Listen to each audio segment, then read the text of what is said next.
Welcome to my channel ACC फुलप्रास। Friends, I am Ashok sir. Friends, आज के class में हम लोग दिगंत भाग 2 जो हमारे 12th क्लास की हिंदी की बुक है उसके काव्यखंड का पहला चैप्टर करबक, जिसकी रचयिता मलिक मोहम्मद जैसी जी है, उनके सब्जेक्टिव क्वेश्चन आंसर को पढ़ेंगे। इसको पढ़ने से पहले फ्रेंड्स, यदि आप इस चैनल पर नए हैं तो इसे सब्सक्राइब कर दें और बेल आइकन को दबा दें, जिससे आपको आगे आने वाले सभी वीडियो का नोटिफिकेशन मिल सके। फ्रेंड्स, आप इस वीडियो को अंत तक देखें, जिससे कि इस पाठ की संपूर्ण सब्जेक्टिव क्वेश्चन आंसर आपको पता चल सके और आप बोर्ड एग्ज़ाम में अच्छे से मार्क प्राप्त कर सकें। तो समय न गवाते हुए हम शुरू करते हैं आज का पहला क्वेश्चन।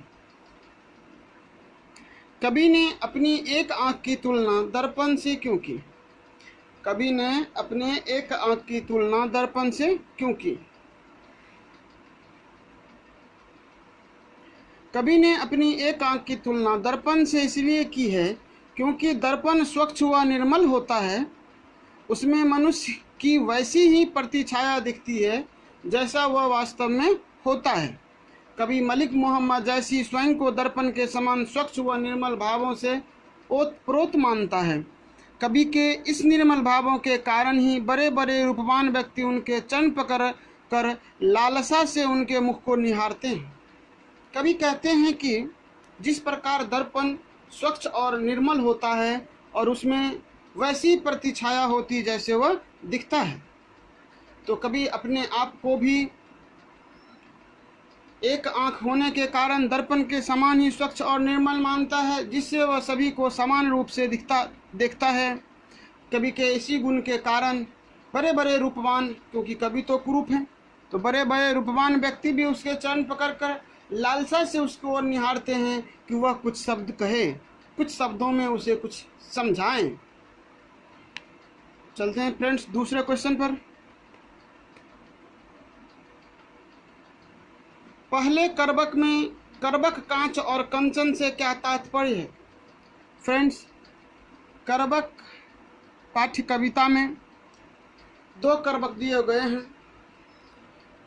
पहला करबक पद्मावत महाकाव्य के पहले अंश से लिया गया है और दूसरा काव्य पद्मावत महाकाव्य के अंतिम अंश से। तो पहले करबक में जो कंचन, कांच और कलंक की चर्चा की गई है, उसी के बारे में कवि कहते हैं कि कलंक, कांच और कंचन से क्या तात्पर्य है। कवि जैसी ने अपनी कविता में कलंक, कांच और कंचन शब्द का उपयोग किया है, जिसकी अलग अलग विशेषताएं हैं। इन शब्दों के द्वारा कवि ने अपने विचारों को अभिव्यक्त किया है। कवि जैसी बताते हैं कि जिस प्रकार काले धब्बे के कारण चंद्रमा कलंकित हो गया, फिर भी अपनी आभा से जग को आलोकित करता है, उसी आभा के आगे काले धब्बे ओझल हो जाते हैं। उसी प्रकार गुणी व्यक्ति की कृतियों के सामने उनके अन्य दोष दो लोगों को नज़र नहीं आते, अर्थात अन्य दोष लोगों की नज़रों से दूर हो जाते हैं। फ्रेंड्स, कवि मोहम्मद जैसी जी कहते हैं कि चंद्रमा में काला धब्बा है जो चांद की सुंदरता के लिए कलंक है, फिर भी चंद्रमा अपनी आभा से इस जग को आलोकित करता है। उसी प्रकार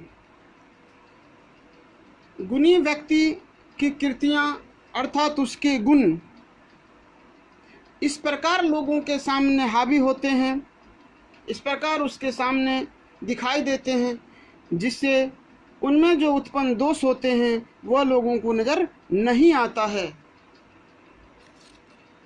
कंचन शब्द का अर्थ होता है सोना। कवि कहते हैं कि जिस प्रकार शिव के त्रिशूल से नष्ट किए जाने पर सुमेरु पर्वत सोने का हो गया, उसी प्रकार सज्जनों की संगति से दुर्जन भी श्रेष्ठ मानव बन जाता है। कवि का कहना है कि यदि सुमेरु पर्वत पर शिव जी अर्थात शंकर जी का त्रिशूल नहीं लगता तो वह कभी सोने का नहीं होता। तो जिस प्रकार शिव के त्रिशूल लगने से सुमेरु पर्वत सोने का हो गया, उसी प्रकार सज्जनों गुणी व्यक्ति के संपर्क में आने से दुर्जन व्यक्ति भी श्रेष्ठ मानव बन जाते हैं। तो कवि के कंचन का अर्थ यही था, कंचन शब्द का। कवि कहते हैं कि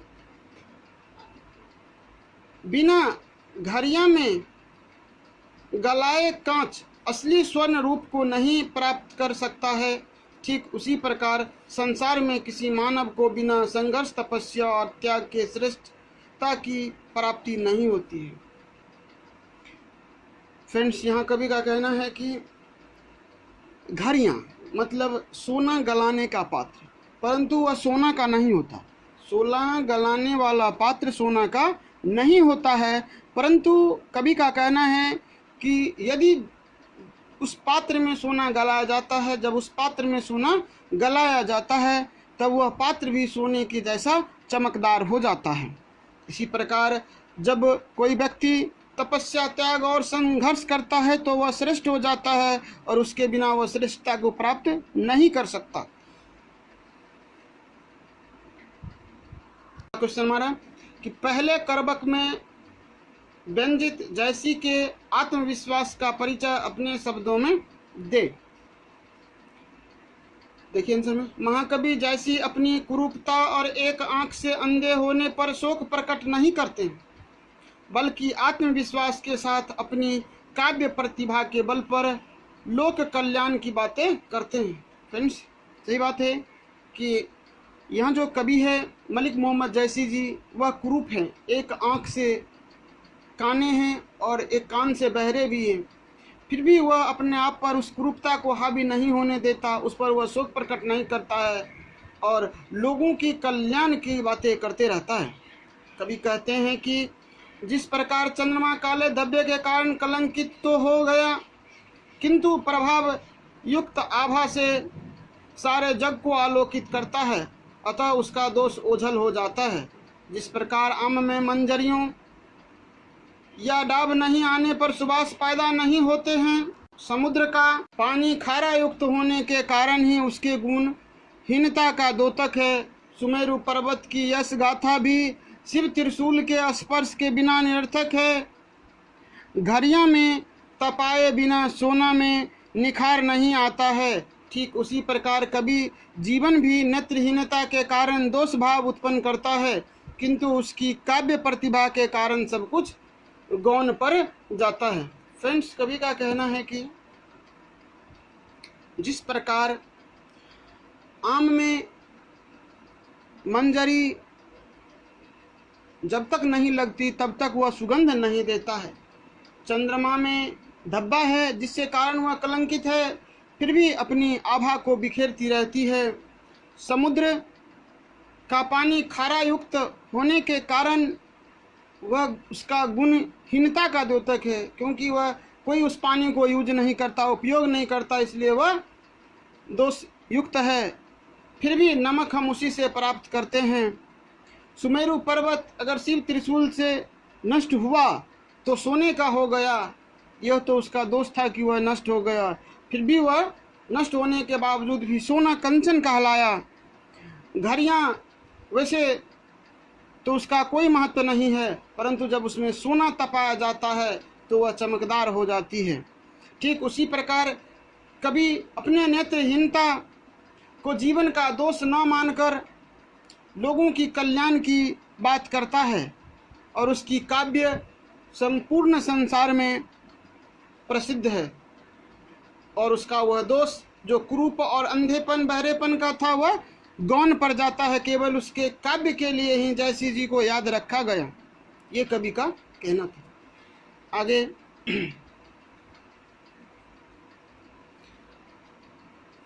कहने का तात्पर्य यह है कि कवि का नेत्र नक्षत्रों के बीच चमकते शुक्र तारा की तरह है।